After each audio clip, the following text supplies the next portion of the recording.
I'm David Spring with the Washington Family Rights Coalition. This is the second of 12 sessions presented at the FTC Workshop on July 9th, 2025. In this session, we hear from 3 kids who were severely harmed by the trans drug cult and 2 parents. One was a parent who did not buy the trans drug cult lies. His son survived. The other was a parent whose daughter was taken away from her due to her refusal to go along with the trans cult lies. Her daughter committed suicide after being deceived by the trans drug cult. Here's the panel of trans cult survivors and the parents of trans cult victims.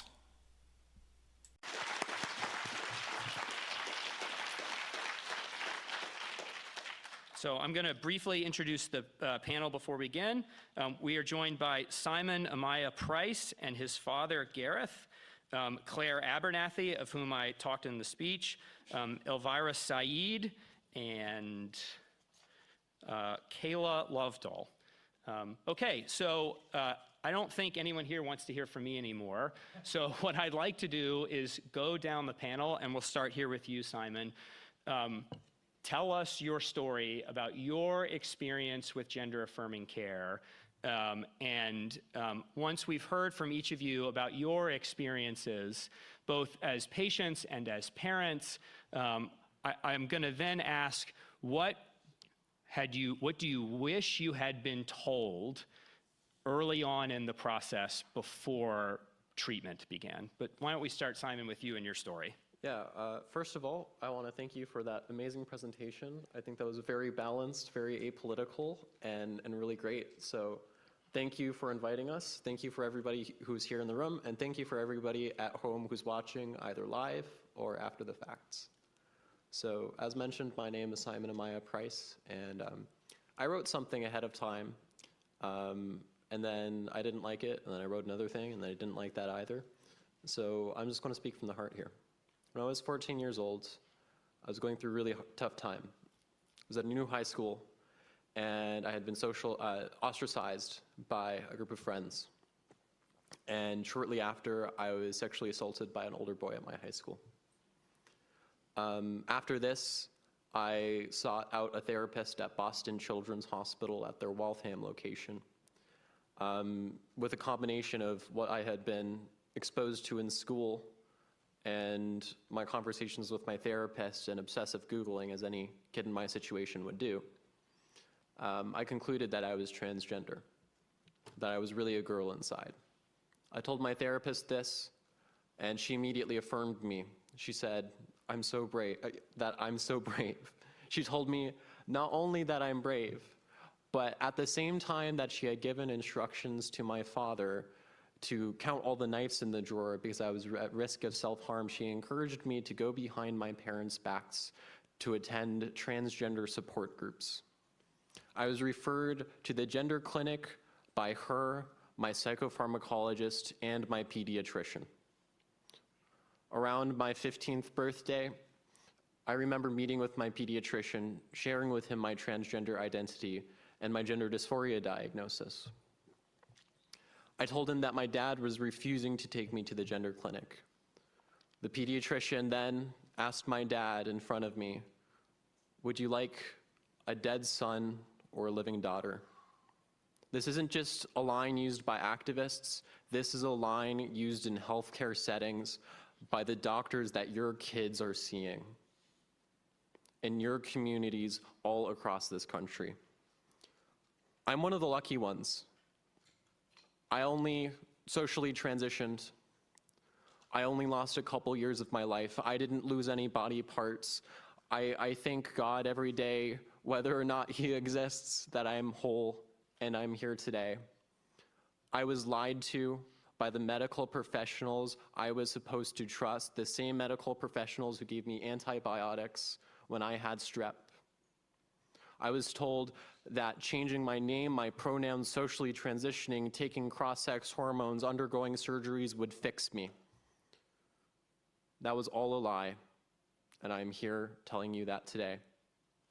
If I were there again, I really wish that my doctors would have asked me about any history of sexual assault, Maybe if they would have talked about the 2 years of homophobic bullying I endured in 7th and 8th grade, where kids threatened to kill me and called me the F slur on a near daily basis, maybe that would have helped, instead of telling me I was really a girl inside and reaffirming my delusions.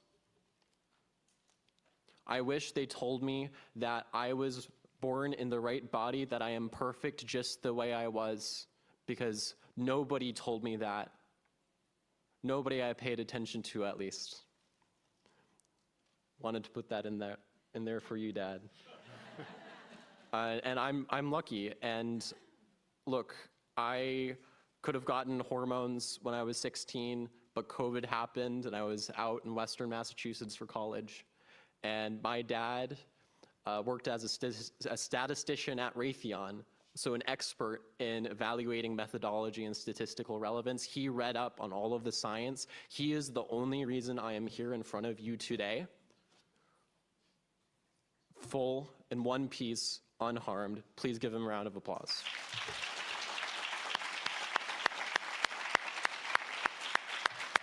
We cannot expect every parent to be a trained statistician, and that's why we are here today. What else do you want to know? That was great, Simon. Thank you. Thank you. Thank you for speaking from the heart. Gareth, tell us what this is like as a parent. Well, I'm going to stick to my prepared remarks. Hello, I'm the father of a 21-year-old man. He was born male 21 years ago, and he's been male every day since, even when he and medical professionals told me he wasn't anymore. They were wrong, and the proof is right next to me. In the spring of 2019, when my son was 14 in the 9th grade, he began seeing a therapist and psychopharmacologist at Boston Children's Hospital in Waltham because he was in great distress, suffering from anxiety, depression, confusion, and intrusive thoughts.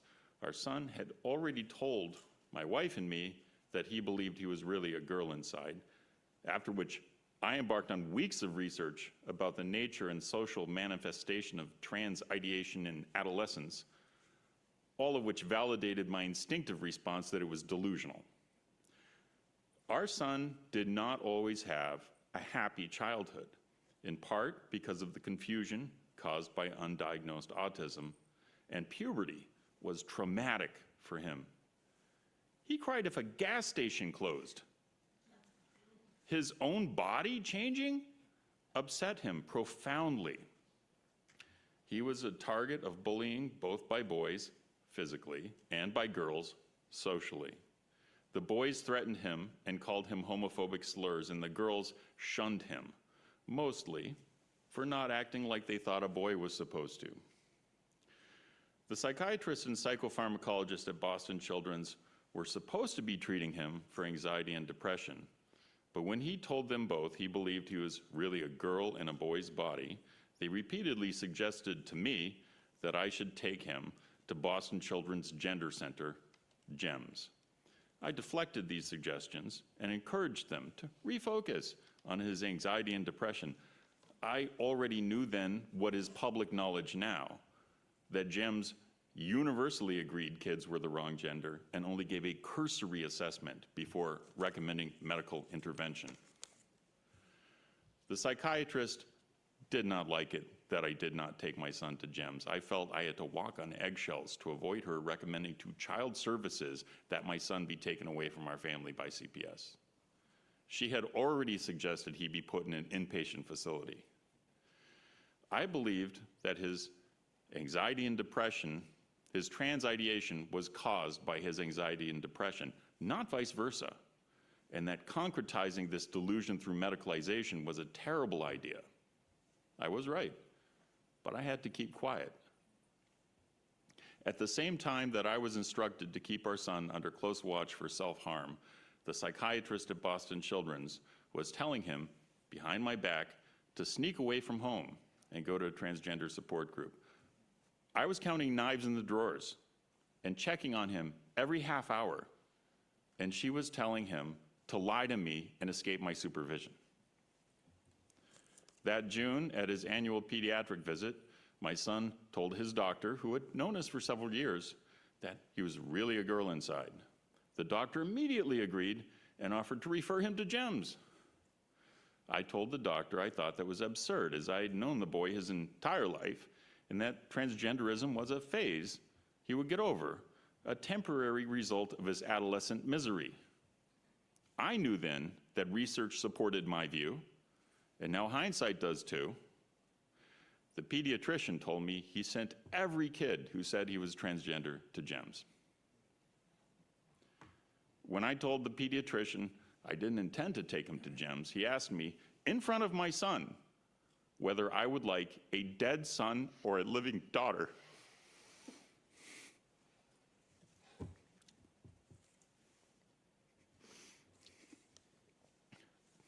That was emotional blackmail.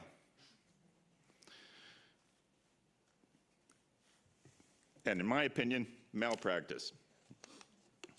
I chewed the pediatrician out thoroughly for that abuse, and we never saw him again. He quit the practice.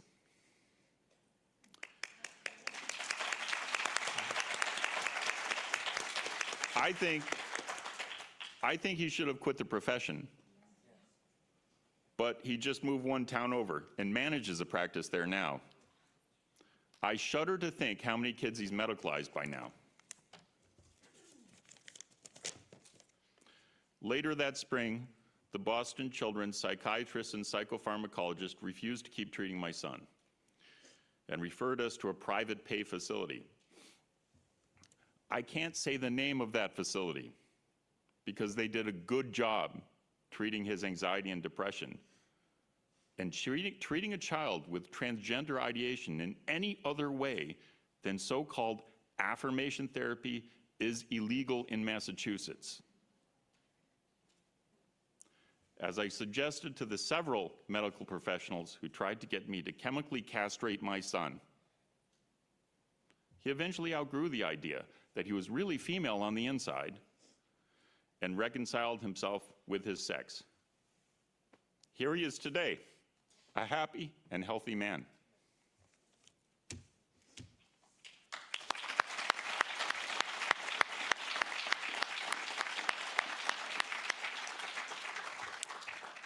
Claire, tell us your story. Is this on? Hi, friends. First, I want to, a little disclaimer that I wear my heart on my sleeve, so please don't mind my voice shaking while I speak. I want to thank the Federal Trade Commission for inviting me to speak today. I'm grateful for the chance to share my story because I believe that what happened to me and what's still happening to so many others is an urgent matter of consumer protection and fraud. My name is Claire, and I'm a detransitioner. A week after I turned 14 years old, I was put on testosterone by Dr. May Lau at Cook Children's Hospital in Dallas, Texas. 6 months later, Dr. Alan Doolin with the American Institute for Plastic Surgery in Plano performed a double mastectomy on me. I was too young. Sorry. I was too young to get a tattoo. I was too young to drive. I hadn't even learned, thank you. Thank you, Jamie. I hadn't even learned algebra in high school yet. But I was old enough to choose to have healthy parts of my body electively amputated. I was sold a product, medical transition, by professionals and institutions who told me that it would fix my distress and save my life. I was told that if I didn't do this, I would probably end up dead. But here's what they didn't tell me. They didn't tell me that taking cross-sex hormones and undergoing major surgery at 14 years old could leave me with pelvic floor dysfunction and urinary incontinence, problems I have to manage now as a young adult. I'm only 20 years old. They didn't tell me that these complications are common enough to be known risks, and yet they were hidden from me at an age where I didn't even understand what these terms meant, let alone the impact they would have on my daily life. And it doesn't stop there. when I tried to warn others by leaving honest reviews on my surgeon's websites, describing my regret, the complications, the lack of real informed consent, my reviews were deleted. Think about that. A surgeon permanently altered my healthy body when I was a middle school student, and then erased my negative feedback to protect his reputation. If that doesn't sound like fraud, I don't know what does. In any other context, selling a medical product in this way, with half-truths and hidden side effects, would be considered fraud. If a pharmaceutical company pushed a drug on children without disclosing the lifelong damage it can cause, they would be sued out of existence. If a cosmetic surgeon buried evidence of complications, they would be shut down. But when it comes to gender medicine, it's not just allowed, it's celebrated. And anyone who asks questions is called hateful. Every week, I hear from more young men and women like me, people who were convinced as kids or as teenagers that the only way to survive was to become a lifelong medical patient. We now live with the irreversible consequences, the scars, the side effects, the pain, and the grief. And we watch helplessly as the same professionals and clinics keep selling the same product to the next generation of vulnerable kids while silencing those of us who speak out. Let me be clear. It is not in my wheelhouse to say that no one should ever transition. I'm here to say that when you sell a product, especially one that removes healthy body parts and alters your life forever, the consumer deserves the whole truth. They deserve honest disclosure of all of the risks, possible outcomes like regret, and alternative treatment options. They deserve the right to share their negative experiences without being censored. At 14, I trusted the adults who were supposed to protect me. Instead, they sold me a dream that turned out to be a nightmare. That's not healthcare, it's blatant consumer fraud. I want to thank the FTC and those in the audience again for giving people like me a seat at the table. Please hold these providers and pharmaceutical companies to the same standards as any other industry.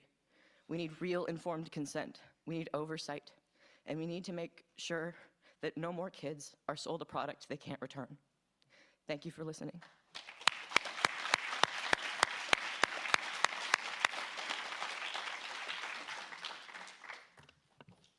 Thank you for your tremendous courage, Claire. Elvira, let's hear from you. Good morning, everyone. First, I want to thank FTC for having me here and giving me this opportunity to share the tragic story of our family. My name is Elvira Said, and I lost my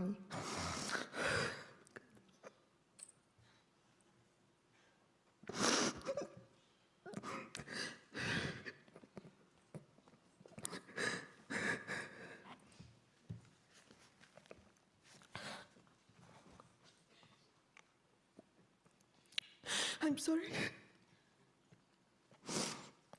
I lost my 18-year-old daughter.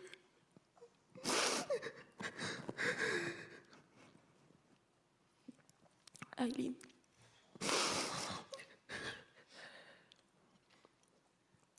To gender ideology and to a system that failed her at every step.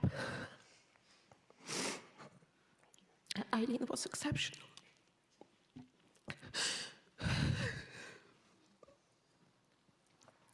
Despite being on autism spectrum, she spoke 4 languages, played 5 instruments, held 2 black belts in martial arts, and earned a full tuition scholarship to Rider University.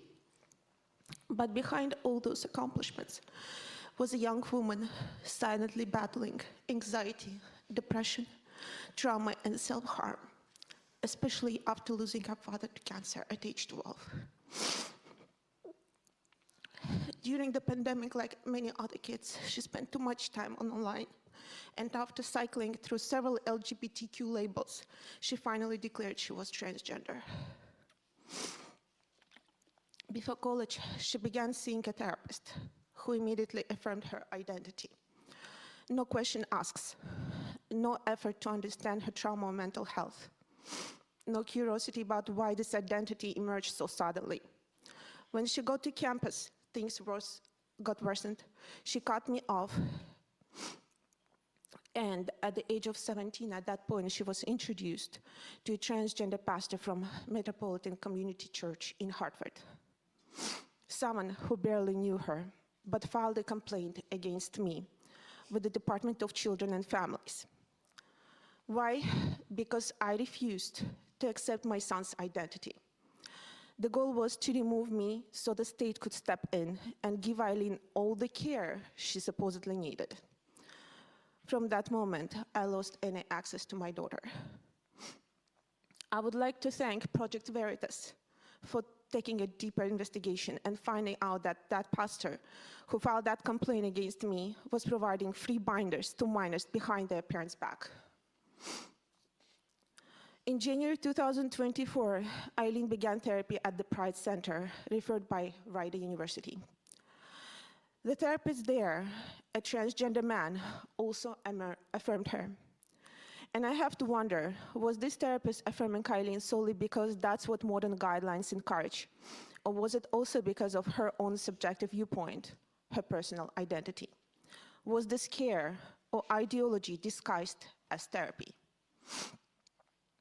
In the therapist's own notes, she documented Eileen's history of self-harm, suicidal ideation, and autism spectrum disorder. On one entry, she wrote, "The client stated that most of the time he's feeling blank when he zones out or can't remember, and other times it is like he's watching himself through a screen." To me, this is a massive red flag: dissociation, detachment, instability. But no follow-up was done, no second opinion, no attempt to contact me, her only living parent. Instead, the therapist reinforced Eileen's belief that I was unsafe to be around and referred her to an endocrinologist. When I finally saw the endocrinologist notes after Eileen's death, they mentioned only anxiety and depression. Nothing about suicidal thoughts, nothing about trauma, nothing about self-harm. Her visit was marked as a well visit. There was no physical exam, no mention of the visible scars on her arms, no signs that her condition was truly assessed, and absolutely no indication of an endocrine disorder that would justify a prescription for hormones.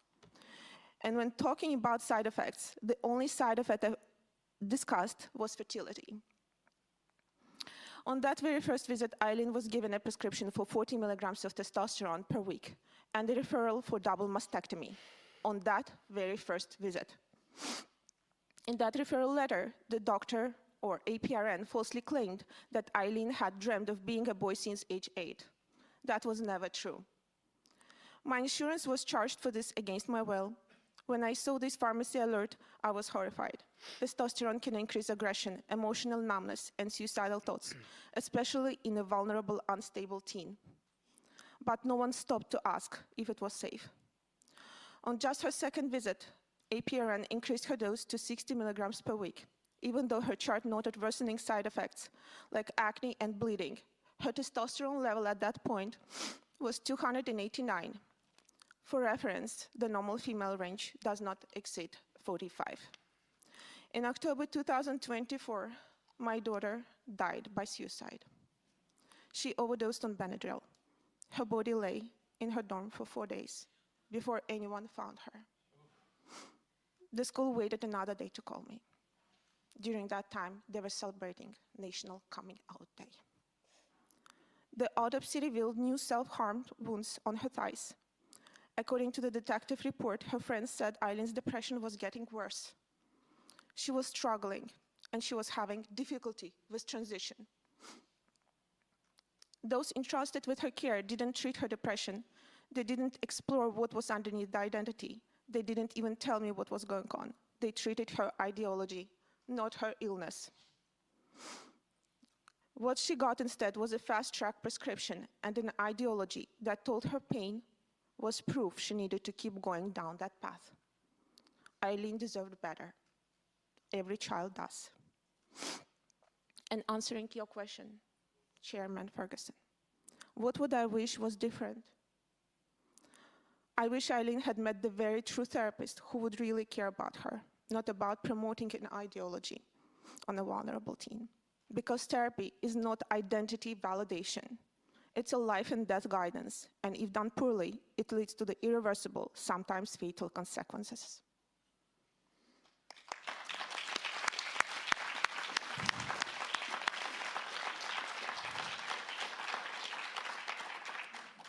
Thank you so much, Elvira.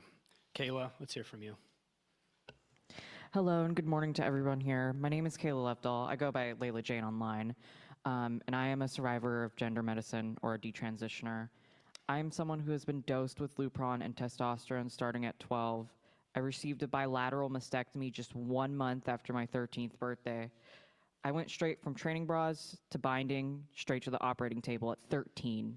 The reason why is because I had undiagnosed autism and unaddressed childhood sexual trauma.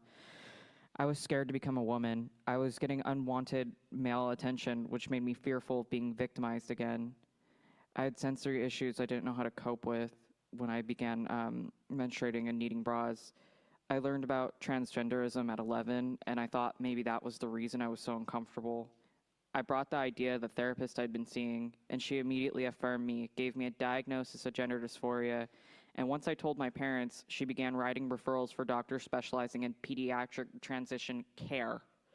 Never along the way did anyone question why I suddenly wanted to become a boy.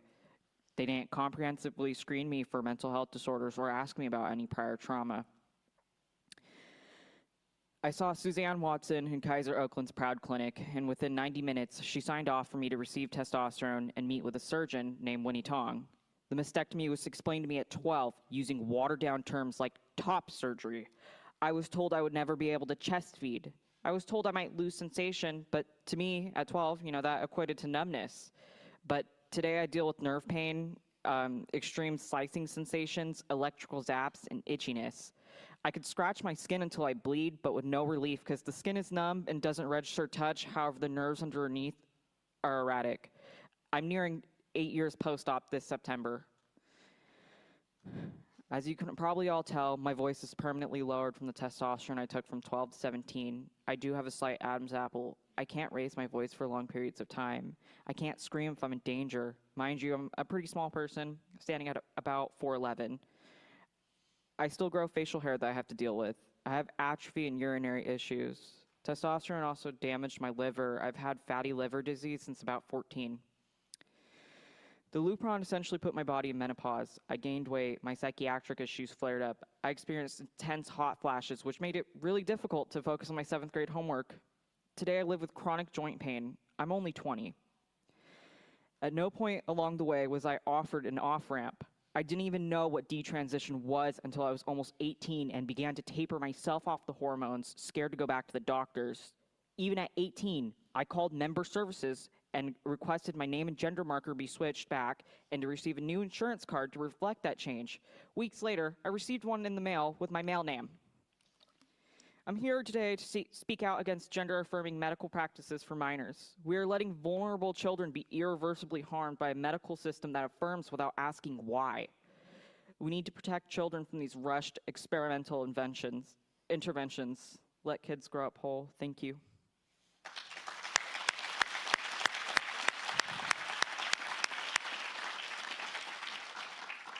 I don't think anything could be added to what we just heard. And so I'm going to close with only 2 comments. First, I'm not sure in my life I've ever seen more courage displayed than what I just witnessed in the last 30 minutes.